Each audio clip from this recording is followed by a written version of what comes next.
Bulldozer এবং half pant মডেলের পর এবার কি আসতে চলেছে বাংলায় অ্যান্টি রোমিও মডেল? বাসে, ট্রেনে, স্কুল কলেজের সামনে কিংবা রাস্তায় যে সমস্ত যুবকরা কিংবা বুড়ো যুবকরা মেয়েদের উত্ত্যক্ত করে, তারা কি এবার পুলিশের হাতে ক্যাচ কট? হাফ প্যান্ট পরিয়ে কিংবা আন্ডারওয়্যার পরিয়ে তাদেরও কি রাস্তায় হাঁটানো হবে?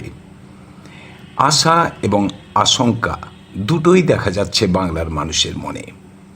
যদি এই ধরনের মডেল চালু করা হয় উত্তরপ্রদেশের ধাঁচে, তাহলে একদিকে বাংলার বহু মানুষ অর্থাৎ পিতামাতারা তাকে স্বাগত জানাবেন, অন্যদিকে আশঙ্কাও দেখা দিচ্ছে। কি সেই আশঙ্কা আর কি সেই আশা, যদি উত্তরপ্রদেশের যোগী মডেলের মতো এখানেও অ্যান্টি রোমিও স্কোয়াড তৈরি হয়? কি বলছেন আপনারা? স্বাগত জানাবেন নিশ্চয়ই, কেননা বাংলার মেয়েদের নিরাপত্তা আগে। কিন্তু তার কি কোনো ভুল প্রয়োগ হতে পারে, সেই আশঙ্কাটাও থাকছে।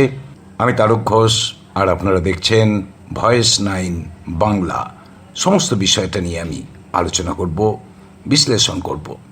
আপনারা লিখতে থাকুন কমেন্টে আপনারা কি চান চালু হোক বাংলার বুকে anti Romeo squad, anti Romeo model.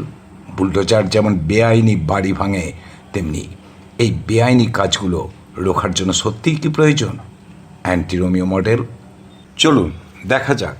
পথে ঘাটে ইভটিজিং রুখতে আর মহিলাদের নিরাপত্তা দেওয়ার জন্য কিংবা স্টকিং রোখার জন্য বাংলার পুলিশ কি ব্যবস্থা নিতে চলেছে কিংবা পরিকল্পনার মধ্যে রয়েছে। এখনও সবটাই জল্পনার স্তরে, কিন্তু যদি যোগী মডেলের বুলডোজারের মতো অ্যান্টি রোমিও মডেল চালু হয়, তাহলে কি কি হতে পারে আমি সবটাই বলতে যাচ্ছি।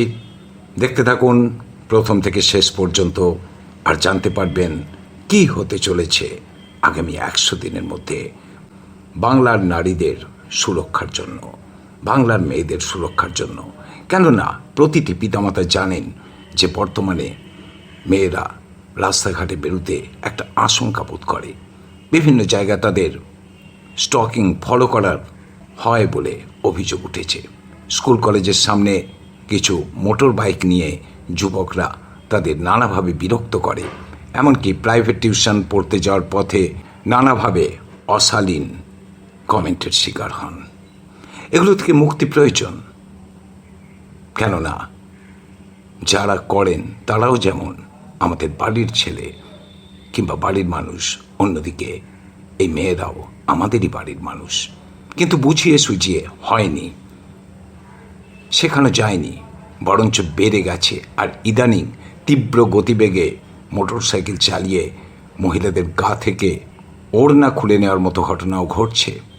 অশালীন মন্তব্য ছুড়ে দেওয়া হচ্ছে রাস্তার মোড়ে, কলেজের সামনে, স্কুলের সামনে। তবে কি এই ব্যাপারে নজর দিতে চলেছে মুখ্যমন্ত্রী শুভেন্দু অধিকারী? তৈরি হতে চলেছে একটা কড়া ব্যবস্থা, একটা কড়া পুলিশি নজরদারি। স্কুল, কলেজ, পথে ঘাটে সব জায়গায় চলবেই নজরদারি। তার আগে আপনাদের বলি উত্তরপ্রদেশে এই যোগী মডেল তৈরি করার পিছনের কাহিনী বিতর্কিত, নিঃসন্দেহে বিতর্কিত। কেননা এই মডেল চালু করার পর নানা ধরনের বিতর্ক উঠতে থাকে। কেননা বহু ক্ষেত্রে দেখা গেছে যেগুলোর অপপ্রয়োগ ঘটেছে, অভিযোগ উঠেছিল। বহু পুলিশ কর্মী এটাকে উপার্জনের একটা রাস্তা মনে করেছিল।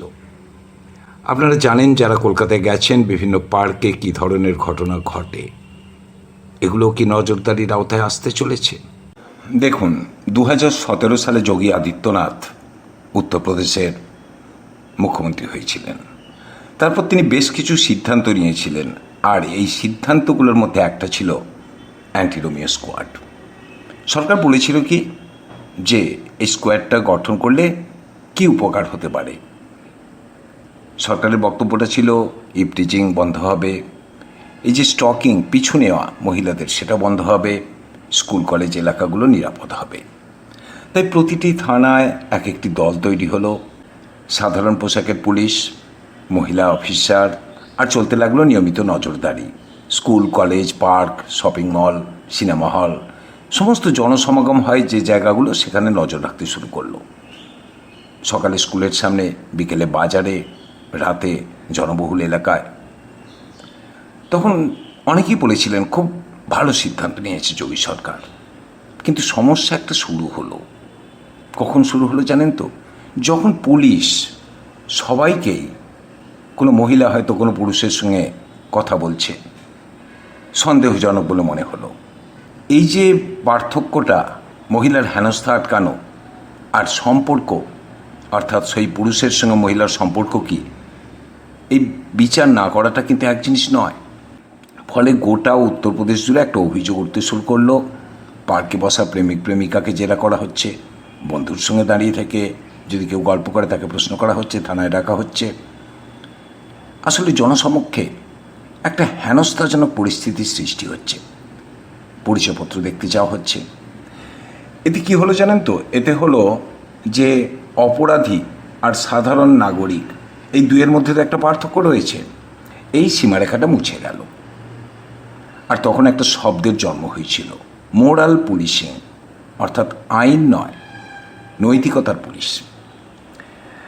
এখন এবারে দেখুন, এই যেটা হয়েছিল উত্তরপ্রদেশে যোগী সরকারের আমলে, তখন বহু মহিলা বলেছিল এখন অনেক নিরাপদ তারা। নিশ্চয়ই এটাকে একেবারে আমরা উড়িয়ে দিতে পারি না, কেননা এই যে পুলিশের উপস্থিতি অনেক অসাধু ব্যক্তিকে বাধা দিয়েছিল। বাইক নিয়ে ঘোরাঘুরি করা বন্ধ হয়েছিল, কোচিং সেন্টারে যাওয়ার সময় পিছু নেওয়া বন্ধ হয়েছিল। আর পুলিশও দাবি করেছিল হাজার হাজার অভিযোগ দায়ের হয়েছে, অপরাধী চিহ্নিত হয়েছে। এর একটা মানসিক প্রভাবও পড়েছিল যারা এই ধরনের কাজগুলো করত, অর্থাৎ ইভটিজিং, স্টকিং। বুঝতে পেরেছিল সেই সমস্ত যুবকরা যে পুলিশ ধরতে পারে, তাই তারা সতর্ক হয়ে গিয়েছিল। কিন্তু বাংলায় যদি অ্যান্টি রোমিও স্কোয়াডের মতো কোনো ব্যবস্থা আসে, তাহলে কি হতে পারে? ভালো দিক একেবারেই উড়িয়ে দেওয়া যায় না। যদি সঠিকভাবে প্রয়োগ হয়, সীমার মধ্যে থাকে পুলিশ, তাহলে নিশ্চিন্তে বলা যেতে পারে যে মেয়েদের নিরাপত্তা বাড়বে, পিছু নেওয়ার ঘটনা কমতে পারে, বাইক বাহিনীর দাপট থেকে বাঁচতে পারে। আর একই ব্যক্তি যদি বারবার হেনস্থা করে, তাহলে পুলিশ তাদের দ্রুত চিহ্নিত করতে পারবে সিসিটিভি দেখেও। এতে মেয়েদের আত্মবিশ্বাস বাড়বে, বিশেষ করে মেট্রো স্টেশনগুলো, টিউশন এলাকা, সন্ধ্যার বাস স্ট্যান্ড বা নির্জন জায়গাগুলোতে। এটা মেয়েদের একটা নিরাপত্তাবোধ তৈরি করবে, এ ব্যাপারে কোনো সন্দেহ নেই।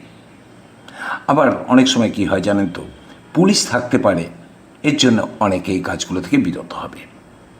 কিন্তু যদি নিয়ন্ত্রণহীন হয়ে পড়ে, পুলিশ যদি তার ক্ষমতাকে ব্যবহার করতে শুরু করে অন্যভাবে, কোন মহিলা কোন পুরুষের সঙ্গে সম্পর্কের নিরীক্ষে কথা বলছে আর কি সন্দেহজনক, এই জায়গাটা যদি গুলিয়ে ফেলে কিংবা ইচ্ছাকৃতভাবে গুলিয়ে ফেলা হয়, তাহলে কিন্তু এর অপব্যবহার করতে পারে। হতে পারে অন্য কোনো সম্প্রদায়কে টার্গেট করার ঘটনাও। সাধারণ প্রেমিক প্রেমিকা বা বন্ধুদের হেনস্থা করা হতে পারে, জনসমক্ষে ভিডিও করা হতে পারে, সামাজিক মাধ্যমে ছড়িয়ে দেওয়া হতে পারে। এগুলো কিন্তু তার সামাজিক যে সম্মান, সেগুলো ক্ষতিগ্রস্ত হতে পারে। দেখুন, এই জায়গা থেকে এই প্রশ্নগুলো আসে। যদি এরকম হয়, দেখবেন প্রত্যেকটা জিনিসেরই ভালো এবং খারাপ দিক আছে। এই যে বুলডোজার পলিটিক্স, বেআইনি ঘরবাড়ি গুঁড়িয়ে দেওয়া হচ্ছে, এটাকে সবাই সমর্থন করছেন যদি সেটা বেআইনিভাবে হয়ে থাকে। পাশাপাশি ভাবতে হবে, অনেক কিছু ভাবার রয়েছে। কেননা যিনি শাসক, তাকে মানবিকও হতে হয়। কেননা সবাই এই দেশের নাগরিক, তাদের সবাই ভোটার, তারা ভোট দিয়েছেন। কাজে অনেক কিছু করতে হয়। ধনী লোক এবং গরিব লোকের সমস্যাটা কিন্তু একটু আলাদা, এটা বুঝতে হবে। আর অন্যদিকে যদি অ্যান্টি রোমিও স্কোয়াড তৈরি হয়, সেক্ষেত্রেও কিন্তু তার অনেকগুলো নেগেটিভ দিক রয়েছে, এটা মনে রাখতে হবে। কিন্তু এই অ্যান্টি রোমিওর স্কোয়াড এখনই আসবে কি না, সেটা এই মুহূর্তে স্পষ্ট নয়। কিন্তু একটা জিনিস স্পষ্ট হয়েছে, বাংলার পুলিশি ব্যবস্থার ভাষা কিন্তু বদলাচ্ছে। আর যদি সেটা বদলায়, সেই বদল কি শুধু অপরাধীদের প্রভাবিত করবে, নাকি সাধারণ মানুষের দৈনন্দিন জীবনটাকেও বদলে দিতে পারে? ভাবতে হবে। আপনারা কি মনে করেন লিখুন কমেন্টে।